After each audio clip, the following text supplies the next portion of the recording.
Hi friends, ನಮ್ಮದು ಇವತ್ತೊಂದು ವಾಸ್ಕಲ್ ಕೆಲವ್ರಿಗೆ ಡೌಟ್ ಇರುತ್ತೆ. ಯಾವುದು ಎಷ್ಟೆಷ್ಟು ಹೈಟ್ ಇಕ್ಬೇಕು ಮೋಲ್ಡಿಂದ ಏನಕ್ಕೈತೆ. ಒಬ್ಬರು ವಾಸ್ಕಲ್ಲೆಲ್ಲ ಅಷ್ಟು ದಪ್ಪ ವಾಸ್ಕಲ್ ಮಾಡಿಸಿರ್ತಾರೆ, ಬಟ್ ಎಲ್ಲ ಮುಚ್ಕೊಂಡೋಗಿರ್ತದೆ. ಆ ಥರ ಆಗಬಾರ್ದು ಯಾವುದೇ ಕಾರಣಕ್ಕೂ. ನೋಡಿರಿ, ಯಾವುದಂತಂದರೆ ಮಿನಿಮಮ್ ಮೋಲ್ಡಿಂದ 1.5 ಇಂದ 2 ಇಂಚು ವಾಸ್ಕಲ್ ಎತ್ತಿಡಬೇಕು ಯಾವಾಗಲೂ.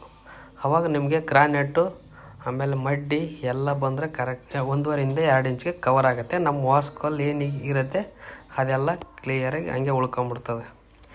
ಇದು ಮೇಡಮ್, ಇವತ್ತು ಆ ಸೈಟಲ್ಲಿ ನಾವು ಅದನ್ನು ಎಲ್ಲ ಚೆಕ್ ಮಾಡ್ಕೊಂಬಿಟ್ಟು ಮತ್ತೆ ಬೇರೆ ಸೈಟಲ್ಲಿ ಒಂದು ಮೋಲ್ಡ್ ಇತ್ತು, ಒಂದು ಚಿಕ್ಕದು ಟ್ಯಾಂಕ್ ರೂಮ್ ಇತ್ತು. ಆ ಟ್ಯಾಂಕ್ ರೂಮ್ದು ಒಂದು ಕಾಂಕ್ರೀಟ್ ಇತ್ತು. ಹಂಗಾಗ್ಬಿಟ್ಟು ಅಲ್ಲಿ ಮುಗಿಸ್ಕೊಂಬಿಟ್ಟು ಈ ಕಡೆ ಬಂದೆ. ಇಲ್ಲಿನೂ ಬಂದು ಇಲ್ಲಿ ಒಂದೇನು ಎಲ್ಲ ಒಂದು 3.5 ಚದರ ಇತ್ತಿದೆ. 3.5 ಚದರ ಕಾಂಕ್ರೀಟ್ ಮುಗಿಸ್ಕೊಂಬಿಟ್ಟು ಮತ್ತೆ ಇನ್ನೊಂದು ಕಡೆ ಬೇರೆ ಕಡೆ ಇತ್ತು ಇನ್ನೊಂದು, ಅಲ್ಲಿ ರೆಡಿಮಿಕ್ಸ್ ಕಾಂಕ್ರೀಟ್ ಹಾಕ್ತಾಯಿದ್ರು. ಹಾಗಾಗಿ ಅಲ್ಲಿಗೆ ಬಂದೆ ನಾನು.